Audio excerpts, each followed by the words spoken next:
comentarios de esta semana. Hablar de la extradición de Alex Saab y la medida que anunció el gobierno de retirarse de la mesa de negociación en México. Son dos temas que, por supuesto, impactan en Venezuela por las consecuencias que traen.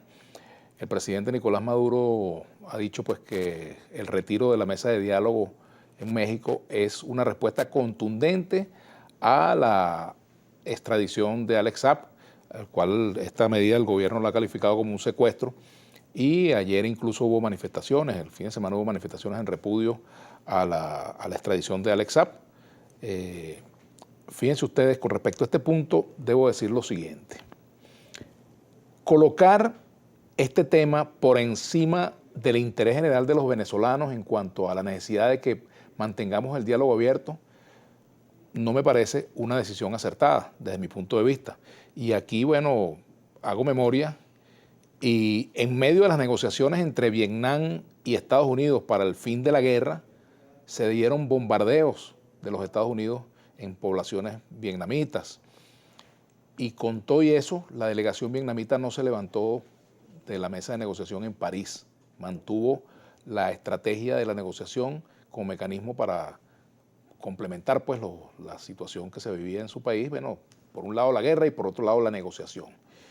Y en Venezuela hay muchos problemas de gran magnitud que enfrenta la población, hay altos niveles de pobreza, los problemas que tenemos, por ejemplo, de falta de equipos médicos, la crisis en el sector transporte, la crisis en la educación, son demasiados problemas. La situación, por ejemplo, de la niñez, que es la que sufre quizás los mayores impactos de la pobreza en Venezuela. Todos estos son temas que se van a abordar o se iban a abordar en la mesa social. ¿Por qué levantarse de esta mesa en este momento? Entendemos que sea una respuesta del momento por lo ocurrido, ¿verdad? Pudiera entenderse que el gobierno, después de haber advertido que esto podía ocurrir, pues lo hiciera, pero que eso se mantenga como una decisión definitiva, inamovible, me parece que sería un error. Pues ojalá que en el gobierno se cambie de posición y se retome la negociación en México, más allá de las disputas por el caso Saab, ¿verdad? Más allá de las implicaciones de ese caso. ¿Por qué? Porque tiene que estar por encima de cualquier cosa el interés general de los venezolanos, el interés por resolver los problemas tan graves que tenemos, los impactos del bloqueo económico, los impactos de la política económica del gobierno, los impactos de la crisis política, de la confrontación política que se vive en Venezuela. Todas estas cosas evidentemente ameritan una respuesta de parte del liderazgo político, tanto los que están en el gobierno como los que están en la oposición, los que están sentados en México, tienen entonces esa responsabilidad. Y por eso, pues, mi comentario va en ese sentido, en el sentido de exhortar a que se mantenga el diálogo en México, que se retomen cuanto antes estas conversaciones. Y, bueno, evidentemente el caso Saab tendrá su propia dinámica, como otros casos que puedan llegar a ser similares, ¿verdad? Lo importante, lo fundamental, es que los venezolanos sientan que México sigue siendo una alternativa, una esperanza para resolver los graves problemas que tenemos en nuestro país. Hasta aquí mi comentario por el día de hoy. Y bueno, le damos la bienvenida a Carlos Raúl Hernández. ¿Cómo está, Carlos Raúl? Digamos que bien, ¿no? Digamos que bien. Sí, uno no sabe, pero no sabe. uno cree que está bien. Por lo menos te ves bien. Bueno, Carlos Raúl, sobre mi comentario, ¿algo que decir? Bueno, yo creo que después de lo que tú dijiste hay un poco que agregar. Sin embargo, yo creo que... Sin embargo, no obstante. El gobierno ha jugado, a mi manera de ver, amateurmente en relación con tanto con el caso Saab como con lo de México. La situación de Saab se complica, entre otras cosas, desde el momento en que Rusia se mete como un factor público de defensa de Saab. Yo creo que yo cuando lo vi dije, esto va a traer consecuencias, porque mientras eso estaba alarmado, era una especie de tejemaneje por debajo entre los Estados Unidos y Venezuela, etcétera, ¿no?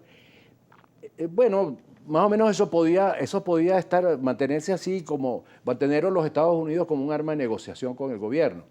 Pero cuando opinan las autoridades del gobierno ruso, ya se convierte en un problema geopolítico mundial. ¿Qué fue lo que ocurrió? Entonces, cuando se meten los rusos, los americanos reaccionan diciendo, bueno, en esta no nos vas a ganar. No nos van a ganar los rusos porque estamos dispuestos a hacer lo necesario para que nos entreguen a SAP, y así hicieron. Y además lo precipitan como una manera de golpear duramente al gobierno, y a mi manera de ver, los americanos, como lo dijo el canciller de la Unión Europea, no estaban muy conformes con el proceso electoral venezolano, y tienen razones para estarlo, para no estar conformes, y aprovecharon golpear con el caso de SAP para provocar una reacción en el gobierno venezolano. Ahora, que el gobierno venezolano le hace el juego. A eso iba, fíjate, por ejemplo, Sí. el presidente Maduro dice que la estrategia del gobierno norteamericano era reventar el diálogo por la paz. Y entonces, como Bueno, respuesta a eso, se levanta de la mesa. Exactamente. Es Entonces, una por eso te digo contradicción. que un amateurismo impresionante el del gobierno, pero si ellos saben que el gobierno americano está jugando para impedir el diálogo de paz y para sabotear las elecciones, lo último que han debido hacer es caer en el juego. Entonces, es responder. A menos que esto le sirva también como una especie de narrativa electoral de último momento. Bueno, yo no creo que le sirva, porque yo apostaría a que el G4, que no tiene nada que buscar en esas elecciones porque está absolutamente derrotado, está aplastado, bueno, va a aprovechar la ocasión para salirse de una manera honorable. Ojalá yo me esté equivocando, esté actuando paranoicamente, pero creo que la jugada del G4 sería salirse de las elecciones. ¿Tú le recomendarías eso en el 4? No, yo no le recomiendo nada. Yo soy un partidario acérrimo de la participación electoral. Claro. Pero en el Igual caso de que unos yo. señores que están deshechos por sus estupideces, tienen 3 años acabando con el país, entonces, bueno, ya no tienen nada que buscar. Por eso, entonces, el argumento de la falta de condiciones que usan todavía algunos de ellos, ¿no? Bueno, entonces, esta es una oportunidad de oro para hacer eso. Ahora, ¿por qué el gobierno se la pone así? Yo creo que por razones de emocionalidad. En las cosas serias no hay que actuar emocionalmente. Ellos comentaron actuando emocionalmente cuando Borrell, cuando se filtró, al final no sé si se filtró, fue una declaración, pero creo que fue una filtración en una reunión del PP, donde Borrell dijo aquello, que el objetivo de la visión Era ayudar a la oposición. era ayudar a la oposición. Es decir, bueno, eso es un comentario que, en síntesis, a quien ayudaba era a las elecciones, porque daba confianza en el G4. Bueno, entonces sale una reacción del gobierno virulenta contra eso. Es decir, yo en el momento dije, bueno, pero ¿por qué van a estar cazando una pelea que no tiene ningún sentido? Lo que está diciendo es que la Unión Europea va a acreditar las elecciones y punto. Sí, eso es lo que se traduce. Bueno, pero ven acá, ahora, eso podría cambiar si, por ejemplo, hay algunos retrocesos en cuanto a temas de presos, por ejemplo. El gobierno respondió también a la decisión de Estados Unidos a la extradición de SAP con la detención de los funcionarios de Citgo, que son venezolanos norteamericanos. Meten la pata de nuevo, porque se supone que estamos en un Estado de Derecho, que es lo que tiene que crearse en Venezuela de nuevo, un Estado de Derecho, que se respeten las leyes. Si tú sacas a unos señores en un estándar nuevo de privación de libertad, en casa por cárcel, es una decisión que tiene un fundamento, tiene que tener un fundamento, una razón. Legal. No puede ser caprichos políticos lo que haga que unos señores los saquen de la cárcel, los lleven a su casa, los vuelvan a sacar a su casa. Eso, en un Estado de Derecho serio, eso no se concibe. Si tienen un estatus, porque ese estatus ha sido una decisión judicial, y es una decisión judicial que tiene que ser respetada por las autoridades. Entonces yo lo que creo es que al gobierno se le ha empastichado porque están actuando sin atención al Estado de Derecho, están actuando como revolucionarios. Carlos Raúl ha patentado ahora el verbo empastichar. Vamos a hacer la pausa, ya venimos. Bueno, hacer pasticho. Tú pasticheas, él pastichea. Ya venimos. Del caso de esta situación con el diálogo en México. Me gustaría meterme también con otros temas, por ejemplo, esta situación que hay en el G4 a propósito de los señalamientos que se han hecho en el caso Monómeros, ¿verdad? Veíamos por allí que Leopoldo López anuncia acciones legales contra Humberto Calderón Berti, porque Calderón Berti lo acusa de ser el responsable de todo lo que ha pasado en Monómeros, de todo lo que ha pasado. Bueno, por cierto, sobre eso tengo un comentario, porque resulta que quien habló por primera vez de esa entrevista de Calderón Berti, en la que narra cómo se repartieron monómeros, cómo había un representante de cada partido político. Y yo simplemente comenté que había un video en el que eso estaba dicho, ¿no? Yo no sabía bien de quién era el video ni nada. Después me entero que el video es nada menos que un programa con Nito Pérez Osuna. Y para mi sorpresa... Yo lo vi, yo pude ver ese segmento. Y para mi sorpresa y para que lo lamente, Calderón Berti desmintió la existencia de ese video. Bueno, la verdad es que yo lo lamento realmente, porque él es un hombre a quien yo aprecio, es un hombre serio, pero desmentir un video que al mismo tiempo es la causa de que Leopoldo López en este momento está amenazando los tribunales en España, pues de que vuelan, ¿no? Si el video no existe, ¿cómo es que Leopoldo López lo está amenazando con tribunales? Y además que el video, que no lo voy a llamar video, sino el programa de Nitu. En el programa de Nitu, Calderón lo que hace es repetir exactamente lo mismo que ha venido diciendo a la vuelta de 2 años. Entonces yo me pregunto... Por ejemplo, él repitió allí algo que ha dicho en varios espacios, entre ellos en Premier La Carta, también el tema de la piñata, por ejemplo, que se convirtió en monómeros y convirtieron en monómeros los partidos. Uno por uno ¿no? Menciona a los asistentes a la reunión, los representantes de los partidos, los que estaban haciendo negocios, todo eso lo dice con nombre y apellido, que yo no lo voy a repetir aquí. Ahora, yo me preguntaba ayer, bueno, ¿y por qué Calderón desmiente eso, desmiente y se mete en un mundo tan peligroso como desmentir a alguien que está diciendo la verdad? Bueno, porque cuando tú ves el contenido del programa con cuidado, te das cuenta que él sigue siendo un Guaidó lover. Él, hace 3 años ya, él confesó tener 80 años, tenía 77 y aceptó ese cargo ficticio y fantasioso de embajador en Colombia. Entonces, a esa edad, aceptar ese tipo de cargos no está bien. Está bien que lo acepte uno de 25, de 30 para irse a vivir para Europa o para alguna parte, pero en el caso de un señor que se confiesa de 80 años, no. ¿Por qué? No, bueno, porque él ya no está para esas cosas. Él mismo dice, yo tendría que estar regando matas y cuidando nietos. Entonces se mete en una aventura irresponsable como lo de todo lo que comenzó aquí en el 2018-19, todos los episodios esos desastrosos que vimos. Él era el representante de Venezuela. Y entonces, además, de Venezuela no, del gobierno ficticio de Guaidó. Y además de eso, él acusa a Leopoldo López de todo lo ocurrido. ¿Sí? Para él, el responsable de todas las 5, 6, 7 desastres que ocurrieron en estos años fue Leopoldo López. Bueno, razón por la que Leopoldo López dice que lo va a demandar.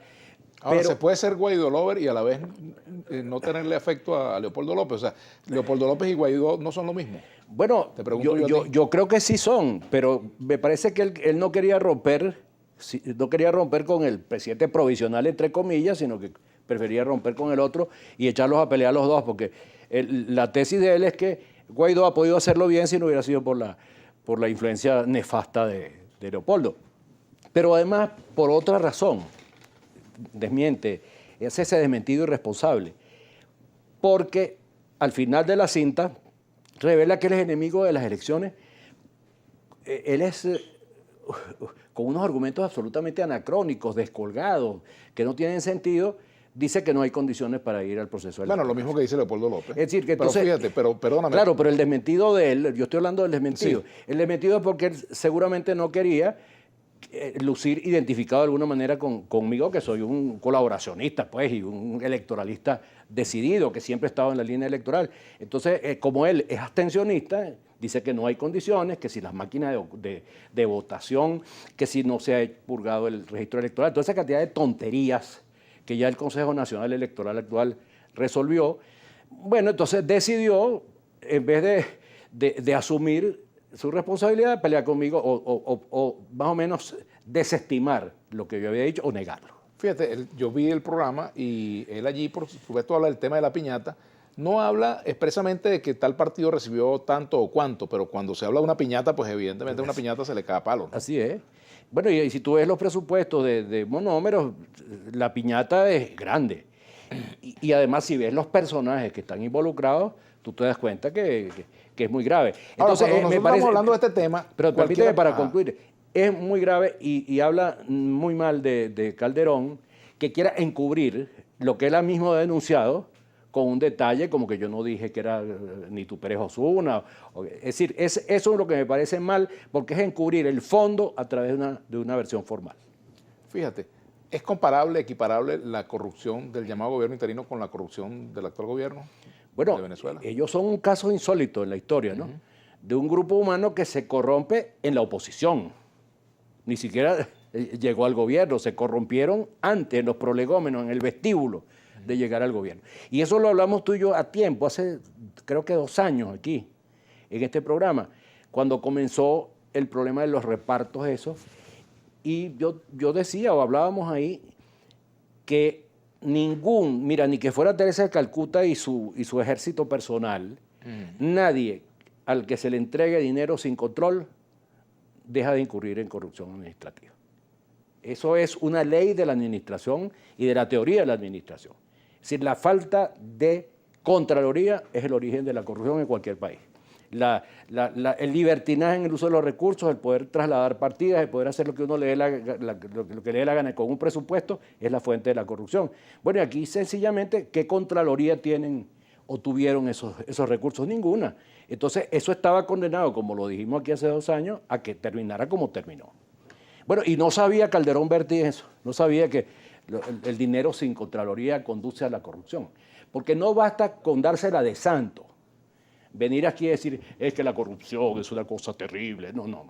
Lo que hay es que tomar, en una política moderna, tú tomas decisiones administrativas para impedir la corrupción. El discurso déjaselo a los trasnochados y a los actos de 5 de julio.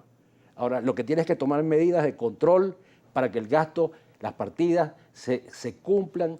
Y si no se cumplen, ¿dónde está el resto de los fondos que no se gastaron? Eso es lo que hay que hacer en política moderna. Eso vale para este gobierno y para el que cree que es gobierno y para el que no es gobierno. Eso no vale para este gobierno porque este gobierno no tiene sentido de la administración moderna. Ellos son revolucionarios.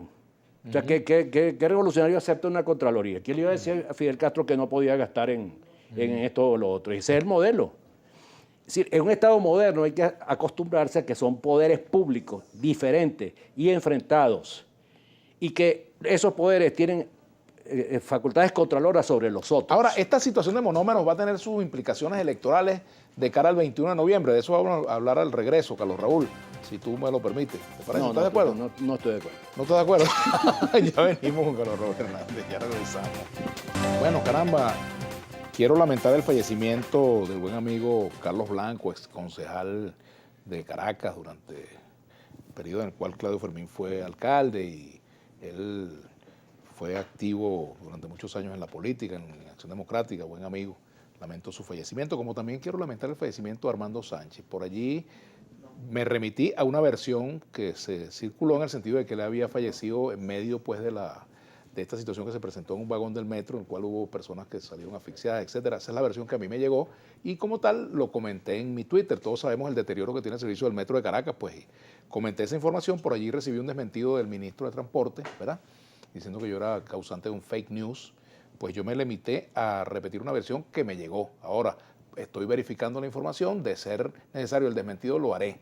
Pero lo que no se puede desmentir, por supuesto, es el deterioro del servicio del metro de Caracas. Y bueno, sí lamentar sinceramente, ministro, sí lamento sinceramente el fallecimiento de Armando Sánchez porque lo conocí, compartimos luchas estudiantiles dentro de las diferencias que tuvimos. Y bueno, le envío a sus familiares también nuestras condolencias por el fallecimiento del economista Armando Sánchez, ex militante, por cierto, del partido Bandera Roja en la Universidad Central de Venezuela. Bueno, continúo contigo, Carlos Raúl. La situación de la oposición venezolana de cara a las elecciones del 21 de noviembre. Te preguntaba por los efectos que podía tener esta situación de monómeros en los resultados de la llamada tarjeta de la manito. ¿Crees que puede afectarlo? Pero es que, como dice Calderón en el video que no existe, no es solo monómeros, sino que él extiende también a PDVSA y a Citgo. Es decir, lo que ha habido es una piñata, una rebatiña de recursos del Estado venezolano para uso privado, de dirigentes políticos y de partidos. Ahora, ¿qué ha traído eso como consecuencia junto con toda la cadena de errores cometidos por la oposición, que desacreditó el voto y después acude al voto, desacredita el diálogo y después va al diálogo, desacredita los golpes militares porque los pide sin que eso sea posible, desacredita las intervenciones extranjeras? Todo eso ha traído como consecuencia el escepticismo de gran parte de la sociedad venezolana sobre cualquier solución. Y entre ellas la solución electoral. Pero encima de eso, el espectáculo que han dado, una vez que el gobierno abrió todas las condiciones, hizo un carnaval de condiciones favorables para que todo el mundo tuviera una tarjeta, todo el que le dé la gana tiene una tarjeta, todo el que le dé la gana puede ser candidato, es decir, es una rebatiña también lo que hay ahí. A excepción de Juan Barreto, que no pudo tener su tarjeta de redes. Sí, un cotillón de tarjetas y de candidatos. Bueno, todo eso, y por supuesto, lo que hemos visto como reacción de los candidatos de la oposición, pues ha producido, creo yo, también una gran desmoralización. Por ejemplo, eso se traduce en el caso de Lady Gómez. Es decir, ¿a quién vas a convencer tú de que hay una oposición en Venezuela cuando tienes 8 candidatos tratando de derrotar a Lady Gómez? Tratando de sacarla. Han dicho que es objetivo fundamental quitarla de ahí. Y es preferible para esos 8 candidatos opositores que gane el gobierno. Es decir, ¿qué idea puede tener el país de la oposición cuando ve ese espectáculo? Bueno, o cuando ve el espectáculo de Lara, en el que hay una callapa también de supuestos opositores para derrotar a Henry Falcón. Y eso está ocurriendo en otras partes del país. Es decir, ¿de qué oposición hablamos? Bueno, y ahí es donde entra el fenómeno de la cava en Carabobo. O sea, todo el norte de la ciudad de Valencia votó por la cava en las primarias y va a votar por la cava en las elecciones. Ahora, ¿cómo le dices tú a la gente ahí? No vota con los espectáculos que te estoy diciendo en el caso de Lara y en el caso de Táchira. ¿Cómo convences tú a los electores de Carabobo que no voten por la cava? Además de que hay... ¿Qué tiene que ver una cosa con la otra?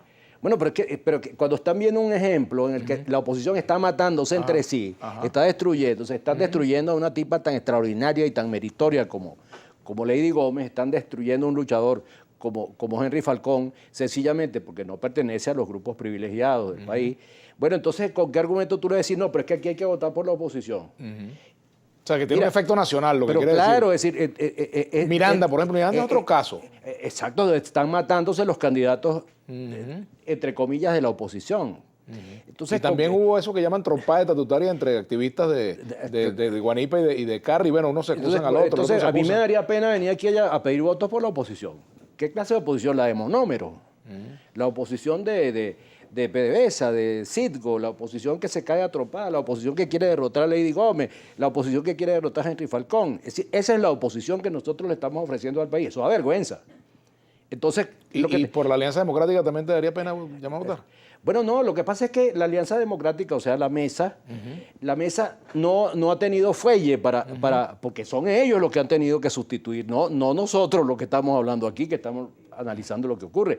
Son ellos los que tenían que haberse sobrepuesto a esa situación y no lo hicieron, perdieron el fuelle. ¿Por qué habrá pasado eso? Bueno, la verdad es que no lo sé, no tengo idea. ¿Cómo analizas tú a la Alianza Democrática? Bueno, fortalezas y debilidades. Yo creo que su fortaleza fue haber tenido claridad en la necesidad de negociar, de participar en las elecciones, de haber lanzado... ¿Su debilidad? Su debilidad es no haber podido enfrentarse exitosamente a la avalancha que produjo el otro sector contra el voto, contra todas las cosas positivas de la lucha democrática, contra el voto, contra la negociación, contra el diálogo. Haber permitido que se estigmatizara la idea de que quienes querían buscar una salida negociada eran unos traidores. Haber permitido que los llamaran alacranes y no haber reaccionado frente a eso como debían haberlo hecho. Es decir, por ejemplo, a ti te hubieran dicho alacrán, siendo tú, ¿qué le hubieras respondido tú? Depende. Depende. Si es en público, diría una cosa. ¿Y si es privado, otra. Que no la vas a decir aquí, ¿no? Aquí no.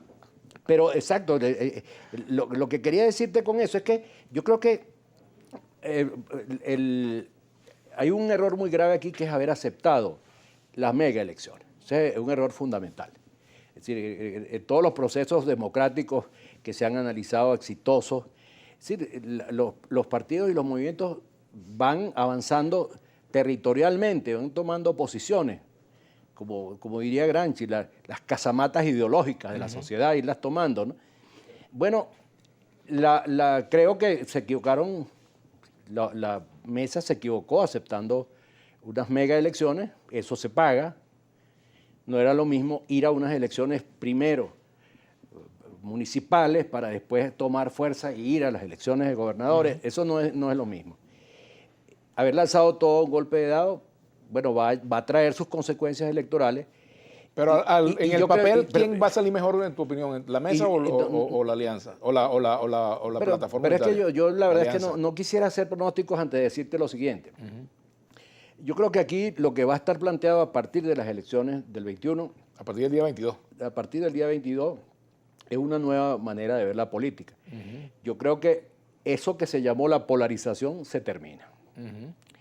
Y hay que buscar unas fórmulas que apunten hacia la gestión, que fue lo que nosotros en la COPRE quisimos hacer. Crear un esquema donde se pueda pluralizar la opción. Sí, recuerda que cuando la reforma del Estado había candidatos y hubo gobernadores de COPEI, claro, del MAS, de la causa de Acción R. Democrática, de la causa R. Yo creo que hay que volver a eso. Es decir, y eso es lo que está en este momento cosechando la Cava, para volver a hablar de él. Él está cosechando una gestión que toda la sociedad valenciana y carabobeña juzga como positiva. No lo alabes mucho, después lo meten en su apellido y lo congelan. No, yo creo que él debe tener claro cuáles son sus pasos y cómo son las cosas, ¿no? Pero lo mismo en el caso de Nueva Esparta. En Nueva Esparta se está evaluando una gestión del pasado con Morel Rodríguez. ¿Cómo pasó con Carlos Andrés Pérez? Y posiblemente Morel Rodríguez gane. Y en Carabobo, en Lara se está evaluando la gestión de Falcón como alcalde y como gobernador. Y en Táchira se está evaluando la gestión de Lady Gómez como gobernadora, que ha hecho un esfuerzo heroico por... ¿Tú ves posibilidades de que la oposición derrote en Miranda a Héctor Rodríguez, por ejemplo, en este cuadro actual? Bueno, lo que pasa es que yo creo que están todos como medio parejos. Hay 3 candidatos parejos, que son, según, no estoy diciendo una verdad científica, estoy diciendo una cosa que me han dicho y he visto medio números, que están más o menos parejos y cualquiera puede ganar. En el caso de Miranda. Aquí dice Bolívar Divisa: hablar de monómeros y hasta de Citgo es estéril en un país totalmente revolucionado por la extradición de una persona que provocó hasta suspensión del diálogo, demostrando con ello que es más importante esta persona que 35 millones de venezolanos. Tiene que ver con el comentario que yo hacía. Bueno, hay 2 problemas. Uno es monómeros y el otro es este señor, el extraditado. Aquí dice Andrés Faneite: Carlos Raúl Hernández, sus écharas divertidas son, pero en esta ocasión quisiera preguntar si el secuestro, entre comillas, del diplomático Alex Saab tiene connotación política hacia el régimen o es un tributo a la oposición venezolana. Buen punto para el regreso. No, bueno, ya yo hablé de Saab. Pero sí. Vamos al regreso lo respondo. Ya venimos. Lamentable que es ver sus consecuencias inmediatas. La suspensión del diálogo en México. No sabemos qué van a hacer el G4 con las elecciones. A mí me parece lamentable lo que ha ocurrido y la oposición no creo que se beneficie en nada de eso electoralmente.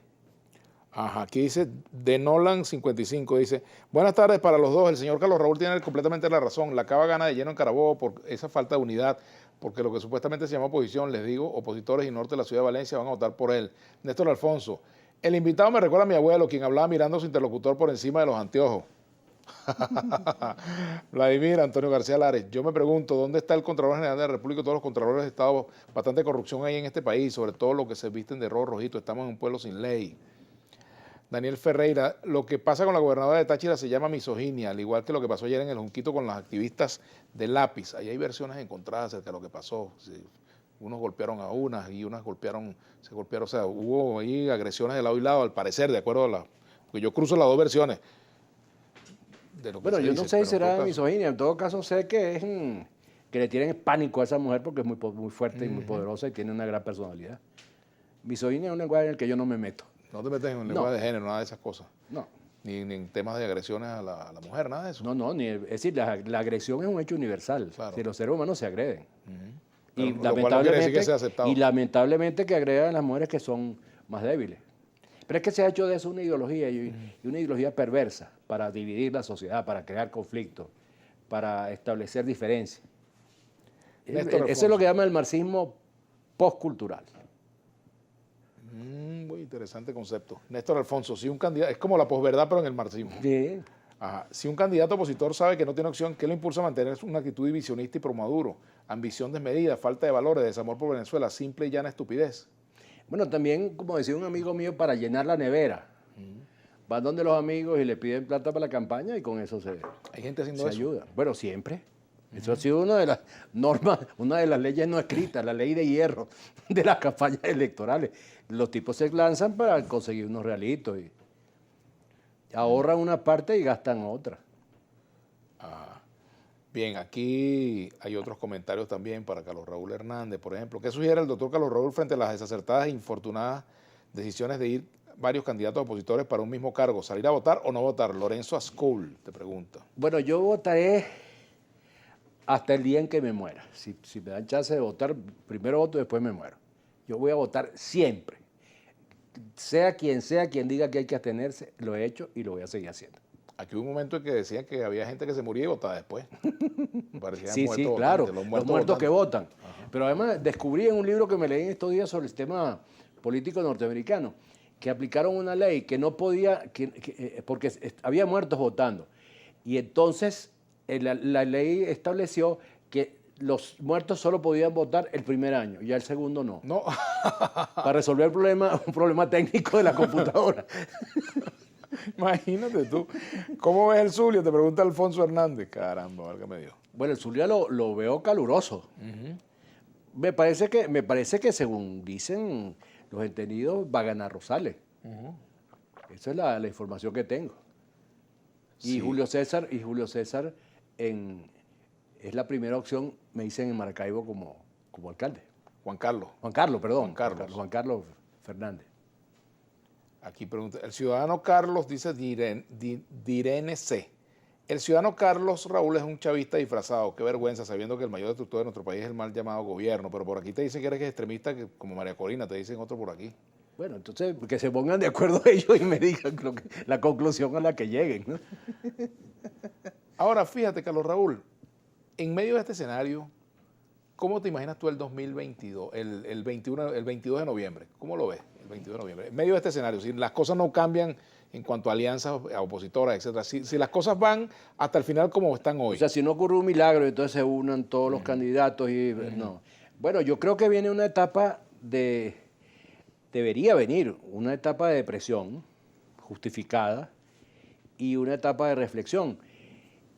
Pero también es posible que el año que viene tengamos noticias de nuevos procesos electorales, porque alguien me decía que lo que venía era un largo proceso, una larga marcha por el desierto, como decía Mitterrand, ¿no? Como le correspondió a Mitterrand, que eran 7 años en aquel entonces que duraba el periodo de gobierno, y él perdió y dijo, me corresponde una larga marcha por el desierto, la recorrió y ganó. Así Creo que se hablaba de una larga marcha por el desierto, elecciones en 2024, pero antes de que ocurriera todo este patuque con Saab y con el retiro de la mesa de diálogo y entonces la incertidumbre sobre las elecciones, es decir, ceteris paribus, si eso no hubiera cambiado, yo veía que había la posibilidad de que el gobierno convocara unas elecciones de Asamblea Nacional el año que viene. Creo que esa opción estaba abierta. Creo que se cierra si se cierran todos estos canales de comunicación. Eso sería muy bueno porque esta Asamblea Nacional tal cual no ayuda a nadie. No le sirve ni al gobierno ni al gobierno ni a la oposición. Yo creo que habría que haber tendría que convocarse para bien del país y de las instituciones una nueva asamblea. ¿Crees que esta decisión del gobierno de levantarse de la mesa es temporal? Bueno, mira, yo la verdad es que como los he visto actuar de una manera tan alocada y tan emocional, tan furiosa, tan hepática, no sé. No sé hasta dónde van a llegar, pero yo les recomendaría que tomaran Ecuanil, una pastillita de Ecuanil y discutieran en calma. ¿Esa da ecuanimidad? Sí, exacto, pues de ahí viene, Ecuanil. Ah. Pero esa es la única que recuerdo. Esa Como pastilla. diría José Gregorio Correa, hay que dejar que la sopa se enfríe. Sí, vale. Aquí dice Arturo Tú Granado. sabes que bueno, eso lo decía George Washington, ¿no? Ajá. Cuando estaban discutiendo en la Convención de Filadelfia el papel del Senado, que lo proponieron a proposición de Washington, llegaron unos diputados, un grupo, unas fracciones de diputados. Él nunca intervino en la Asamblea de Filadelfia, ¿no? Pero él se reunía con las delegaciones. Entonces llegó un grupo de delegaciones a preguntarle que para qué era eso del Senado. Y estaba tomando café. Ah, sí, el Entonces, platico. echó el café en En el el platico. platico y se lo tomó aquí y dijo, para que se enfríen las decisiones. Así es, así es, así es. Ese es el rol del Senado, así es. Bien, mientras se enfría el café, vamos a la pausa y ya venimos con café. Candidatos a concejales, candidatos a alcaldes, ¿no? En las gobernaciones lo veo, pero digamos candidatos independientes vinculados a partidos. Bueno, estamos hablando del caso Nueva Esparta, de Morel Rodríguez, es un candidato independiente apoyado por los partidos. Ahora, lo que Que se pasa es metan que por los palos fuerzas. lo que pasa es que son 70.000 candidatos. Sí, de los cuales 67.000 son de la oposición. Dicen, yo no sé si esa Sí, cifra es sí, exacta. yo tampoco, pero yo le O sea, repito. sí, Le repito porque se lo he oído a personas serias. Entonces, es muy difícil juzgar en medio de esa balumba. claro. Y por cierto, que hablando de Churchill, que estábamos hablando en el otro programa de Churchill, a mí tú sabes, toda esa gente que lo cuestiona a uno y le dice que si es del gobierno, otros que dicen que soy corinista. Yo me acuerdo mucho de que una vez Churchill sale a medianoche de emergencia a una reunión que convoca el gabinete de guerra, eso fue durante la Guerra Mundial, y sale y no consigue a su chofer. Y se para como en los países desarrollados, agarró un taxi y se va. Por supuesto, el taxista lo vio y empezó a decirle cómo es posible que ustedes hayan hecho esto y que hayan hecho esto, por qué no hicieron esto, por qué no hicieron esto. Es decir, empieza a darle recomendaciones y consejos a Churchill. Y Churchill lo oye cuidadosamente y llega al gabinete. Y entonces dice, he recibido una larga explicación de lo que hay que hacer en la guerra por parte De un taxista. de un taxista, dice. Los taxistas, dice él, esos estadistas que se ganan la vida detrás de un volante. Así me siento yo cuando empieza a tirarle flechas a uno. Decirle que si cobras, que si no sé qué, que si no sé... Taxistas que se ganan la vida, estadistas que se ganan la vida detrás de un volante. Te hacen taxidermia. Andrés Faneite, Carlos Raúl, ¿estás de acuerdo que Vladimir traiga a colación lo de Vietnam y Estados Unidos a lo que pasa en México, diálogo y el diplomático? Quisiera que amablemente me respondiera. Bueno, lo que quiso decir Vladimir es que en momentos de alta tensión en las negociaciones, las partes provocan a la otra, cuando quieren que se vayan. Nixon mandó a bombardear Hanoi en medio de un diálogo Claro. que había costado muchísimo porque no se ponían de acuerdo en la forma de la mesa. Si era redonda, si Hasta era que cuadrada. llegaron a la conclusión, aceptaron una mesa, eso duró meses de discusión. Bueno, pero entonces cuando estaban llegando casi a un acuerdo que no le convenía a los Estados Unidos, se bombardeó Hanoi. Claro. Y eso fue un escándalo mundial. Pero los vietnamitas Se dijeron, mantuvieron. nosotros seguimos aquí. Bueno, yo hubiera dicho lo mismo. Yo sigo en París, pero yo no regreso. Yo no regreso para Hanoi, de casualidad. Yo sigo comiendo aquí en Montmartre. Pero bueno, ellos se quedaron y tanto por la comida de la Rue Mouffetard o por las negociaciones lograron su objetivo. Es lo que tú querías decir. Que es que, Claro, obviamente. bueno, y cuando estuvieron 5 años negociando los colombianos en Cuba, hasta que llegaron a un acuerdo que desgraciadamente después lo desbarató este señor que está gobernando hoy. Siempre es así, siempre hay provocaciones, siempre hay maneras de presionar y de hacer cosas que te hagan teóricamente tener más fuerza en la negociación, que te debiliten en la negociación. Eso forma parte, querido amigo. José León, buenas tardes, Vladimir, excelente invitado. ¿Por qué no dan un cafecito para que el programa sea más ameno? Bueno, esas cosas Porque ya... son muy pichirres. ¿Ah? Lo Oye, que tómate dan es café. agua y caliente. Tomate café allá afuera, ¿vale? Agua y no caliente. diga mentira. Carlos Raúl, ¿qué usted considera más importante resolver primero? ¿El caso Monómero o la extradición del EXAP? ¿Cómo es la cosa? ¿Qué consideras debe ser más importante resolver primero? ¿Caso Monómero o caso Alexap? Bueno, pero es que el caso de Alexar lo resuelven en los Estados Unidos.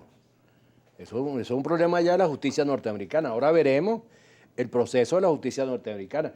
Veremos cuál es el nivel de acusaciones, etcétera, ¿no? El caso Monómero está en manos de la justicia colombiana, así que lo que podemos hacer nosotros es sencillamente hablar. Esperar. Sí, esperar que... Ajá. Aquí dice Kim Bolívar, divisa nuevamente, estimado Carlos Raúl, ¿qué opina usted del gobierno venezolano que pretende detener el diálogo de México que resolvería la crisis política, que beneficiaría eliminar las sanciones que ayudaría a 30 millones de venezolanos por la extradición del ex-AP? No, yo creo que hay que regresar inmediatamente a la mesa de diálogo y dejarse de acciones emocionales y tomar las cosas con frialdad, lo que está ocurriendo. ¿Quién ha salido hasta ahora victorioso de esas negociaciones en México hoy interrumpidas? ¿El gobierno o la oposición? Bueno, yo creo que a los dos les conviene. Yo creo que, y por eso es que hasta ahora no había habido ruido, había venido funcionando eso, había venido caminando por un riel, porque ambos no habían llegado hasta a ningún punto de ruptura y todo venía caminando armónicamente. Claro, no habían llegado todavía a los temas esenciales, ¿no? Aquí dice, permíteme informarle para su conocimiento, porque sé que lo sabes, ellos no son de la oposición, son alacranes, uno con el aguijón más grande que el de la otra, Osvaldo José Istudi, se refiere a las dos oposiciones, o a las dos. ¿A que son alacranes? Bueno, el alacrán se está haciendo para mí un animalito muy interesante, porque ese es mi símbolo, yo soy Escorpio. Entonces yo no acepto que se hable mal de los alacranes en este programa. Y de la alacrana tampoco. No menos. Mira que me han tocado. Bueno, Carlos Raúl, caramba, aquí ya vamos terminando. Dice Néstor Alfonso, la reacción de Maduro demuestra que el señor Saab está por encima del destino del país. No, yo creo que son errores políticos. Creo que, y repito, que creo que debería regresar a las negociaciones, a la tranquilidad y, bueno, tomar agua, que es lo que estoy haciendo yo en este momento. Tomar agua y contacto a 10. Sí. Bueno, Carlos Raúl, te agradezco mucho que nos haya acompañado. ¿No queda un negro más? No, ya se acabaron. ¿Y la negra? No sé. No, la negra no. La negra no. Bueno, nos despedimos, Carlos Raúl. Bueno, vale, nos despedimos con tristeza. Y bueno, le damos la bienvenida a nuestra productora Yesenia Balsa, que regresó con nosotros nuevamente al aire. Y bueno, quedamos ahora en compañía de Julio César Pineda, el hombre de la brújula internacional. Será hasta mañana. Pásenla bien.